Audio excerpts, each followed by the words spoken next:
Hello, I'm Phoebe Bisnoff, and I study corneal collagen cross-linking for keratoconus treatment. Keratoconus is a rare disease affecting about 1 in 2,000 people in the United States. It involves the disfigurement of your cornea, and what happens is where a healthy cornea is spherical, because it has a thick corneal collagen layer that kind of keeps it in its round shape. Whereas people with keratoconus have a thinner, weaker corneal collagen layer, which causes the cornea to kind of bend into a conical shape, hence the term keratoconus. There is, however, treatments for this.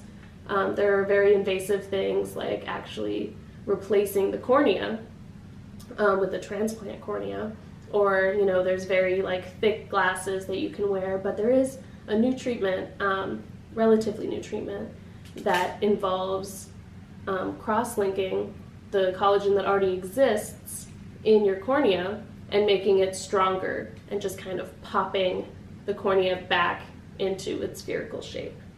So the way that this is done is doctors will kind of roughen up the epithelial layer of your cornea, which is just the top layer, and that'll leave it kind of rough and able to accept new materials.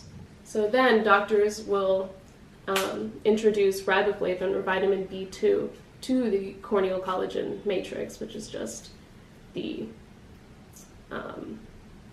realm of collagen on your cornea. And what that does is when introduced with UVA light, which the doctors will then shoot onto the eye, I've heard it's very painful actually, what will happen is that the riboflavin will give off a radical singlet oxygen, which is just a singlet oxygen, so just one oxygen with a radical unpaired electron, which will then dig its way into the corneal collagen matrix. And what it does is really interesting because it is very much about the structure of corneal collagen specifically. In the corneal collagen matrix, you have type 5 and type 1 collagen, which are just different strands of amino acids. And they bundle together in nanofibers, which then bundle together in quasi-hexagonal packs. And the way that these are formed is that you have different layering between them so that they can all connect on their the sticky ends, and just pack together in a very discrete bundled way, which is necessary in the eye because you still need optical transparency.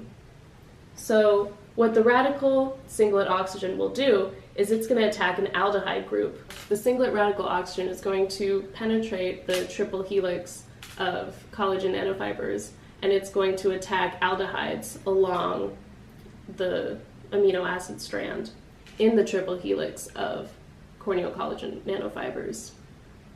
And then what it does is it takes off with that oxygen, just goodbye O2, and that leaves space for a lysine group on a parallel strand, typically the A1 strand of the type B collagen. The lysine comes in and it attacks the open space left by the aldehyde on the parallel strand, and that creates another bond in the corneal collagen strands. The space between the two strands before the bond is actually shorter than it is with the bond because of electron packing. And because of that, it makes the corneal collagen triple helix thicker and stronger because it has more crosslinks now. And that allows for a stronger and thicker corneal collagen matrix, which, going back to the corneal disease, pops the cornea back into a spherical shape. Corneal collagen cross-linking will effectively increase the number of crosslinks in a collagen triple helix, which also will increase the diameter of the triple helix, thus making the collagen corneal matrix stronger and thicker, which, going back to the cornea at large, will pop it back into a spherical shape from the disfigured cone that was the weakened corneal collagen matrix. That's how you do that.